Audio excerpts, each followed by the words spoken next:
heism, generic on it, to really look at, different core beliefs that keep them stuck, because let's say they don't make any plans because when they were growing up, every time they made a plan, their parents would tell them that their plan was stupid, and so now they've chosen to not make any plans anymore, and so there's always this part going on.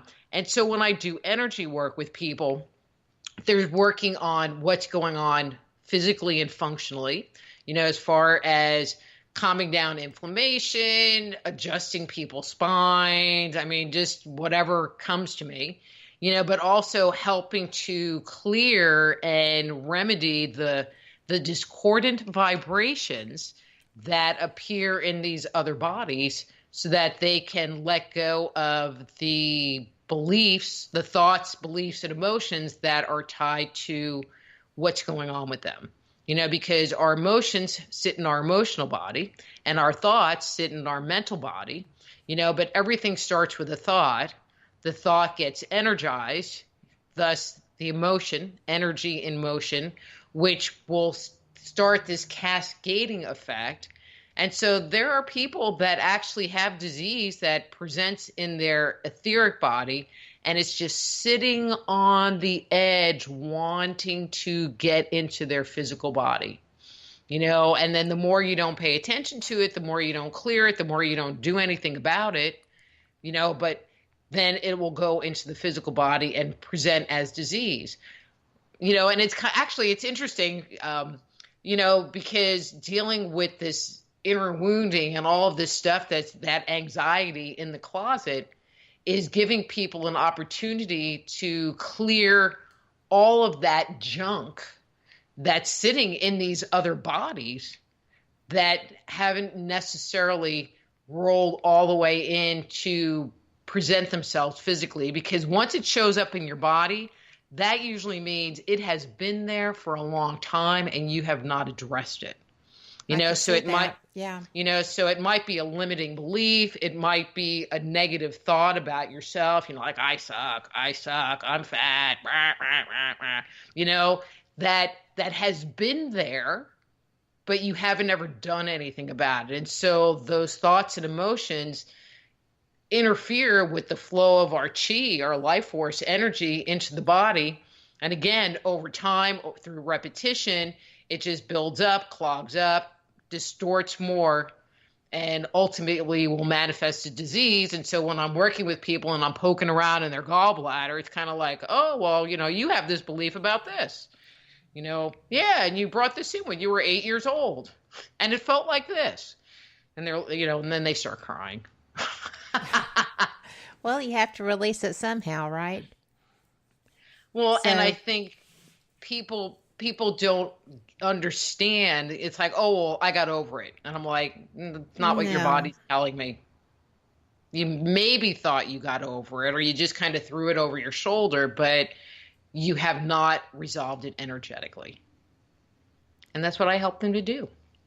Do you do that remotely as well as with someone who is sitting on a couch looking at you? Personally, I prefer doing it remotely.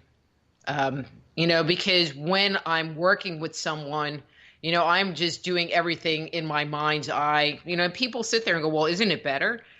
But people that have had private, like in-person sessions with me or Skype, because I do Skype sessions also, one of the things that they'll quickly see is that when I'm accessing information, especially if I'm doing energy work, is that I sit there with my eyes closed, right. So it's not like I'm even looking at you.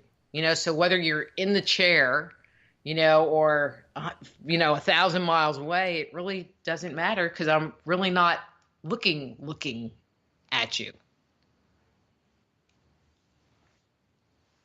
That is pretty fascinating. I mean, I think that it's just, go ahead. Oh, that's okay. I was just going to say it's fascinating, especially because so many people, they have to be reluctant to let this go. They have carried this in them as part of them for decades. Mm-hmm. And I just find it interesting that they would be willing to let go of something that they had held so tightly to. But many times they don't know, and they don't realize that this is what's going on and this is what is the cause of, their issues. And like when I work with somebody, if it's broken through in the physical body, I address that, but part of true healing is to address the stuff that's upstream in those higher vibrating bodies. But a lot of times they don't know, that it's there. I mean, they do, but they Well, they know don't. something's there because you feel that. But, but it's inside of you. So you just think that that's normal. Right. This is normal me, Yeah. so, and I'm not saying that people are in denial. I mean, it's just that, if you're suffering from fatigue, and it's been going on for 5 years until you get to the place where your body's not fatigued anymore, will you recognize that you feel better, because you just get used to feeling that way. Right. And so,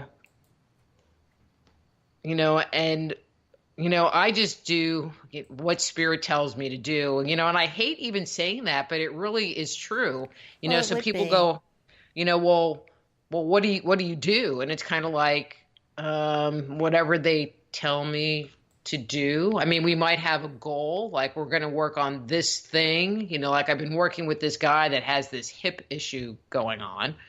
And, so we've been doing some heavy duty work on clearing the muscles, but it got to a place where it just wasn't clearing anymore, and I'm like working and manipulating and doing all this stuff and it wasn't working. I'm like, okay, well, I need to kind of see what else was going on.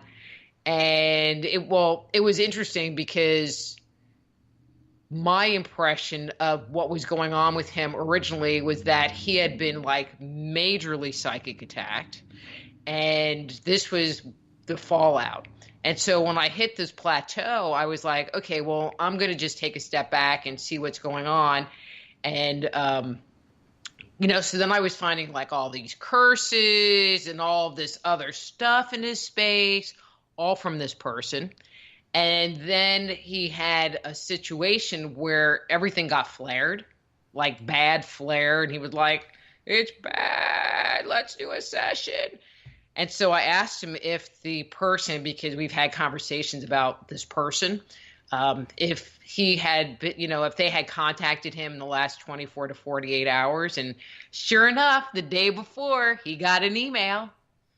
And along with it came this big old whack that just sent him back. He backslided. I mean, it didn't take really long time to kind of get him back to where he needed to be. But it's pretty intense stuff. Do we give people the power to do that to us, or does it happen like it just shows up? We don't give them the power. All right, I'm not liking that phrase. Okay. We can become more vulnerable, right, to having that happen. We could be tired. We could be going through a bunch of emotional stuff that just makes our energy space just be weaker, maybe more porous. Okay. That makes us be more susceptible. So you go on a trip, and you're out running around and doing all of this stuff and you're really tired and you take your flight back. And I mean, I don't know about you, but I've learned totally take a bunch of vitamin C because usually I'm dog tired by the time I'm coming back and I'll get sick. I'll always get sick. But it's, so it's that combination of being more vulnerable with being around, toxic people, toxic situations that can affect us that way. Because our space is not bright and illuminating and firm and glowing. You know what I mean? It's more like we turn the dimmer light on and we're just kind of like chilling. Cruising. Yeah, pretty much. Just cruising through that. Uh-huh. I understand. I had been curious about that, though, because I know that that I have been told that when I'm up and energetic and wide open, that I'm like a beacon that draws things that need that energy. Mm-hmm. But I know that when I am tired and feel vulnerable, that I don't usually feel like I'm being invaded. But then something will turn up, like I'll worsen or something of that nature. That I feel more vulnerable when I'm pretty bright and shiny too, because people have told me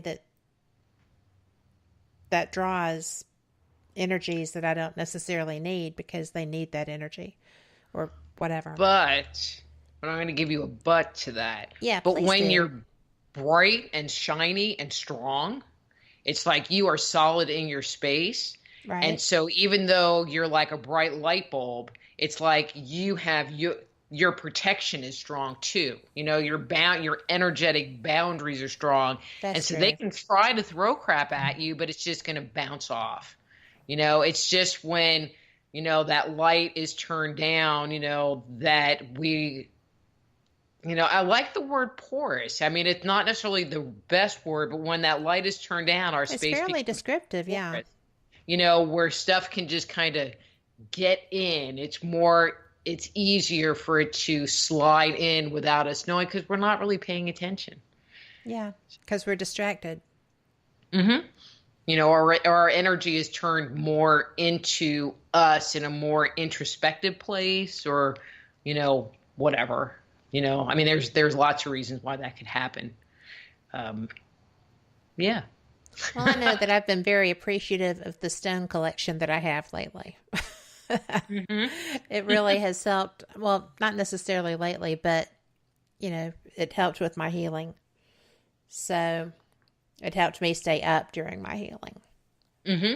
So I didn't really know if I put a lot of stock into that.